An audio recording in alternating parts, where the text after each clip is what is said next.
Uma raça de cozinheiros. Um passo importante rumo ao topo foi a domesticação do fogo. Já há 800 mil anos, algumas espécies humanas faziam uso esporádico do fogo. Por volta de 300 mil anos atrás, o Homo erectus, os Neandertais e os antepassados do Homo sapiens usavam o fogo diariamente. Os humanos agora tinham uma fonte confiável de luz e de calor e uma arma letal contra os leões à espreita. Não muito tempo depois, os humanos podem até mesmo ter começado a, deliberadamente, fazer queimadas em suas áreas. Um fogo cuidadosamente manejado podia transformar bosques cerrados intransponíveis em campos cheios de animais de caça. Além disso, quando o fogo se apagava, os empreendedores da Idade da Pedra podiam caminhar pelos restos fumegantes e coletar animais, nozes e tubérculos carbonizados. Mas a melhor coisa que o fogo possibilitou foi o hábito de cozinhar. Alimentos que os humanos não conseguem digerir em sua forma natural, como trigo, arroz e batata, se tornaram itens essenciais da nossa dieta graças ao cozimento. O fogo não só mudava a química dos alimentos, mudava também sua biologia. Cozinhar matava germes e parasitas que infestavam os alimentos. Também passou a ser muito mais fácil para os humanos mastigar e digerir seus alimentos favoritos, como frutas, nozes, insetos e carniça, se cozidos. Enquanto os chimpanzés passam 5 horas por dia mastigando alimentos crus, 1 hora é suficiente para as pessoas comerem alimentos cozidos. O advento do hábito de cozinhar possibilitou aos humanos comer mais tipos de comida, dedicar menos tempo à alimentação e se virar com dentes menores e intestino mais curto. Alguns estudiosos acreditam que existe uma relação direta entre o advento do hábito de cozinhar, o encurtamento do trato intestinal e o crescimento do cérebro humano, considerando que tanto um intestino longo quanto um cérebro grande consomem muita energia. É difícil ter os dois ao mesmo tempo.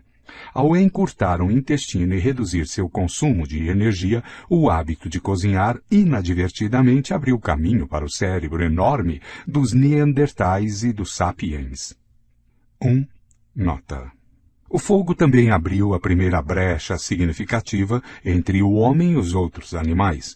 O poder de quase todos os animais depende de seu corpo, a força de seus músculos, o tamanho de seus dentes, a envergadura de suas asas.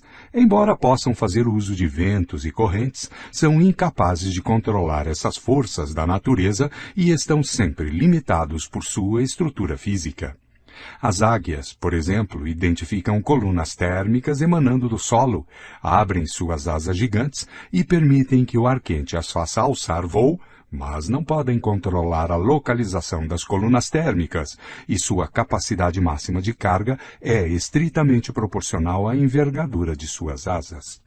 Ao domesticar o fogo, os humanos ganharam controle de uma força obediente potencialmente ilimitada. Ao contrário das águias, os humanos podiam escolher onde e quando acender uma chama, e foram capazes de explorar o fogo para inúmeras tarefas. O que é mais importante, o poder do fogo não era limitado pela forma, estrutura ou força do corpo humano. Uma única mulher, com uma pedra ou vareta, podia produzir fogo para queimar uma floresta inteira em uma questão de horas. A domesticação do fogo foi um sinal do que estava por vir. Mapa 1. O Homo sapiens conquista o globo. Os cuidadores de nossos irmãos.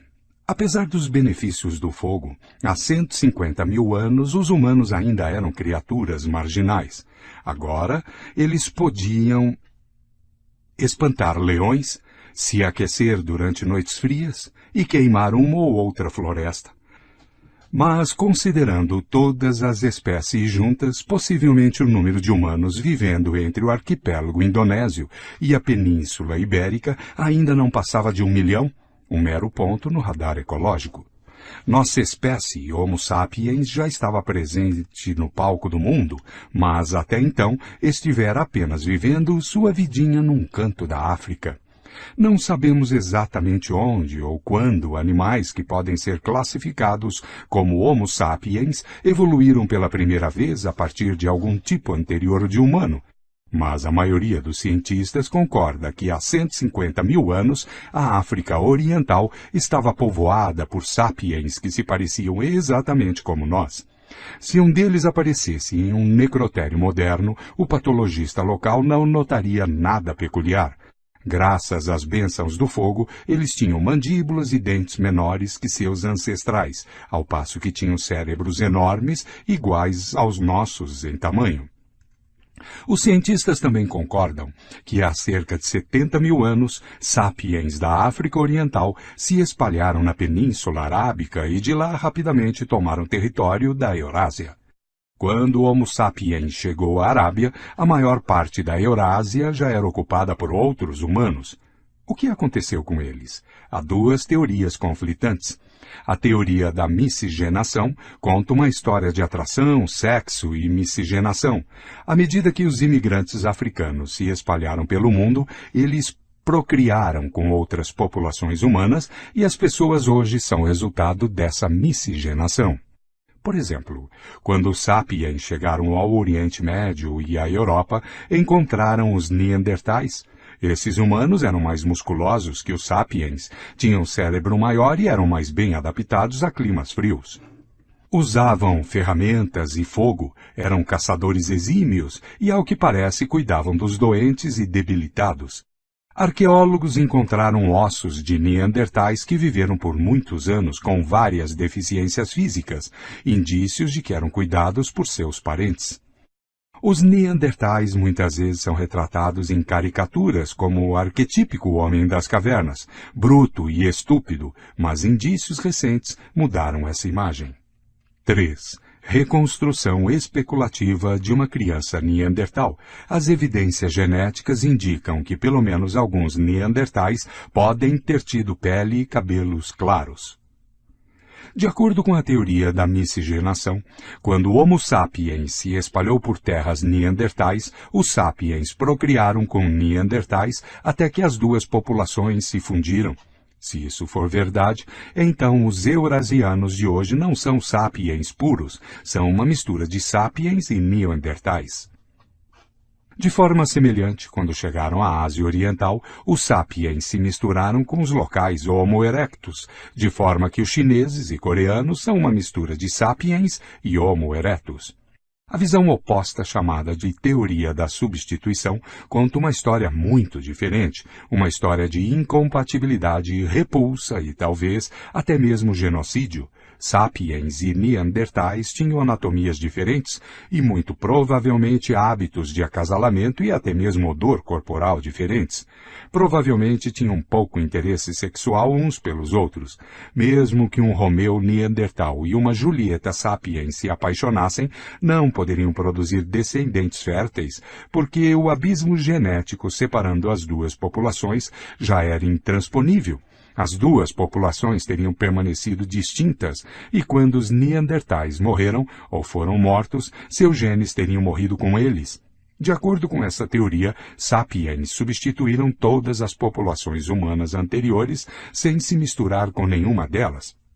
Nesse caso, a origem de todas as linhagens humanas existentes pode ser atribuída exclusivamente à África Oriental de 70 mil anos atrás.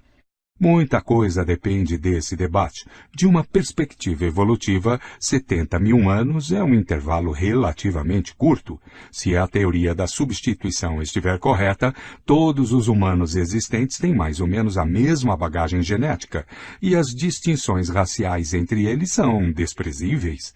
Mas se a teoria da miscigenação estiver correta, pode muito bem haver entre africanos, europeus e asiáticos diferenças genéticas que remontam a centenas de milhares de anos atrás. Trata-se de uma dinamite política que poderia fornecer matéria-prima para teorias raciais explosivas. Nas últimas décadas, a teoria da substituição prevaleceu entre os cientistas. Tinha bases arqueológicas mais sólidas e era politicamente mais correta. Os cientistas não tinham desejo algum de abrir a caixa de Pandora do racismo ao afirmar a existência de uma diversidade genética significativa entre as populações humanas modernas. Mas isso terminou em 2010, quando foram publicados os resultados de um esforço de 4 anos para mapear o genoma dos neandertais. Geneticistas conseguiram coletar DNA intacto de fósseis de neandertais em quantidade suficiente para fazer uma comparação detalhada com o DNA de humanos contemporâneos. Os resultados desconcertaram a comunidade científica. Revelou-se que de 1% a 4% do DNA das populações modernas, no Oriente Médio e na Europa, são DNA de Neandertal. Não é uma grande quantidade, mas é significante. Um segundo choque veio meses depois, quando foi mapeado o DNA extraído do dedo fossilizado de Denisova. Os resultados comprovaram que até 6% do DNA humano dos melanésios e dos aborígenes australianos modernos são DNA denisovano. Se esses resultados forem válidos, e é importante ter em mente que estão sendo realizadas mais pesquisas que podem tanto corroborar quanto modificar essas conclusões, os defensores da teoria da miscigenação acertarem pelo menos alguns aspectos. Mas isso não significa que a teoria da substituição esteja completamente errada. Uma vez que os neandertais e os denisovanos contribuíram apenas com uma pequena proporção de DNA para nosso genoma atual, é impossível falar de uma fusão entre os sapiens e outras espécies humanas. Embora as diferenças entre elas não fossem grandes o suficiente para evitar completamente a geração de descendentes férteis, eram suficientes para fazer que tais contatos fossem muito raros. Sendo assim, como devemos entender as relações biológicas entre sapiens, neandertais e denisovanos? Claramente não eram espécies completamente distintas, como são os cavalos e os jumentos. Por outro lado, não eram apenas populações diferentes da mesma espécie, como os bulldogs e os spaniels. A realidade biológica não é em preto e branco. Há também áreas cinza importantes. Quaisquer duas espécies que tenham evoluído de um único ancestral, como os cavalos e os jumentos, foram, em algum momento, apenas duas populações da mesma espécie, como os bulldogs e os spaniels. Com o tempo, as diferenças entre elas se acumularam, até que elas seguiram caminhos evolutivos separados. Deve ter havido um ponto em que as duas populações já eram bem diferentes uma da outra, mas ainda capazes, em raras ocasiões, de ter relações sexuais e gerar descendentes férteis. Então, houve mutação em mais um ou dois genes e esse último fio que as conectava se perdeu para sempre. Ao que parece, há cerca de 50 mil anos, sapiens neandertais e denisovanos se encontravam nesse limite. Eram espécies quase separadas, mas não totalmente. Como veremos no próximo capítulo, os sapiens já eram bem diferentes dos neandertais e dos denisovanos, não só em seu código genético e em seus traços físicos, como também sua capacidade cognitiva e habilidades sociais. Mas ainda era igualmente possível, em raras ocasiões, que um sapiens e um neandertal tivessem um filho. Portanto, as populações não se fundiram. Mas alguns genes sortudos de neandertais pegaram uma carona no expresso sapiens. É um tanto perturbador e talvez fascinante pensar que nós, sapiens, possamos, em algum momento, ter tido relações sexuais com um animal de uma espécie diferente e gerado descendentes. Mas se os neandertais, denisovanos e outras espécies humanas não simplesmente se miscigenaram com os sapiens, por que desapareceram? Uma possibilidade é que o Homo sapiens as levou à extinção. Imagine um bando de sapiens chegando a um vale nos Balcãs, onde os neandertais viviam há centenas de milhares de anos. Os recém-chegados começaram a caçar os cervos e a colher as nozes e as bagas que eram tradicionalmente a base alimentar dos neandertais. Os sapiens eram melhores caçadores e coletores, graças à superioridade de sua tecnologia e de suas habilidades sociais, de modo que se multiplicaram e se espalharam. Os neandertais menos engenhosos tinham cada vez mais dificuldade para se alimentar. Sua população definhou e pouco a pouco desapareceu, exceto talvez por 1 ou 2 membros que se uniram a seus vizinhos sapiens. Outra possibilidade é que a competição por recursos tenha interrompido em violência e genocídio. A tolerância não é uma marca registrada dos sapiens. Nos tempos modernos, uma pequena diferença em cor de pele, dialeto ou religião tem sido suficiente para levar um grupo de sapiens a tentar exterminar outro grupo. Os sapiens antigos teriam sido mais tolerantes para com uma espécie humana totalmente diferente? É bem possível que, quando os sapiens encontraram os neandertais, o resultado tenha sido a primeira e mais significativa campanha de limpeza étnica na história. O que quer que tenha acontecido, os neandertais e outras espécies humanas apresentam um dos grandes Cs da história. Imagine o que poderia ter acontecido se os neandertais ou denisovanos tivessem sobrevivido ao lado do Homo sapiens. Que tipos de cultura, sociedade e estrutura política teriam surgido em um mundo em que várias espécies humanas diferentes coexistissem? Como, por exemplo, as fés religiosas teriam se desenvolvido? O livro do Gênesis teria declarado que os neandertais descenderam de Adão e Eva? Jesus teria morrido pelos pecados dos denisovanos? E o Corão teria reservado lugares no paraíso para todos os humanos corretos, independentemente da espécie? Os neandertais teriam recebido um lugar no sistema de castas hindu ou na vasta burocracia da China imperial? A Declaração da Independência dos Estados Unidos teria considerado como uma verdade evidente que todos os membros do gênero Homo foram criados iguais? Karl Marx teria instado os trabalhadores de todas as espécies a se unirem? Nos últimos 10.000 anos, o Homo sapiens esteve tão acostumado a ser a única espécie humana que é difícil para nós concebermos qualquer outra possibilidade. A ausência de irmãos ou irmãs torna fácil imaginar que somos o epítome da criação e que um cisma nos separa do resto do reino animal. Quando Charles Darwin sugeriu que o Homo sapiens era apenas mais uma espécie animal, as pessoas ficaram furiosas. Ainda hoje, muitos se recusam a acreditar nisso. Se os neandertais tivessem sobrevivido, ainda conceberíamos a nós mesmos como uma criatura distinta? Talvez tenha sido exatamente por isso que nossos ancestrais eliminaram os neandertais. Eles eram similares demais para se ignorar, mas diferentes demais para se tolerar. Se a culpa é dos sapiens ou não, o fato é que, tão logo eles chegavam a um novo local, a população nativa era extinta. Os últimos remanescentes do Homo soelensis datam de cerca de 50.000 anos atrás. O Homo denisova desapareceu logo depois. Os neandertais sumiram há cerca de 30.000 anos.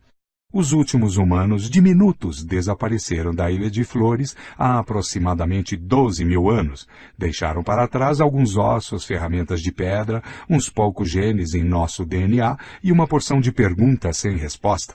Também deixaram a nós, Homo sapiens, a última espécie humana. Qual o segredo do sucesso dos sapiens? Como conseguimos nos instalar tão rapidamente em tantos habitats distantes e tão diversos em termos ecológicos? Como condenamos todas as outras espécies humanas ao esquecimento? Por que nem mesmo os neandertais, fortes, de cérebro grande e resistentes ao frio, conseguiram sobreviver a nosso ataque violento? O debate continua a se alastrar. A resposta mais provável é propriamente aquilo que torna o debate possível. O Homo sapiens conquistou o mundo, acima de tudo, graças à sua linguagem única.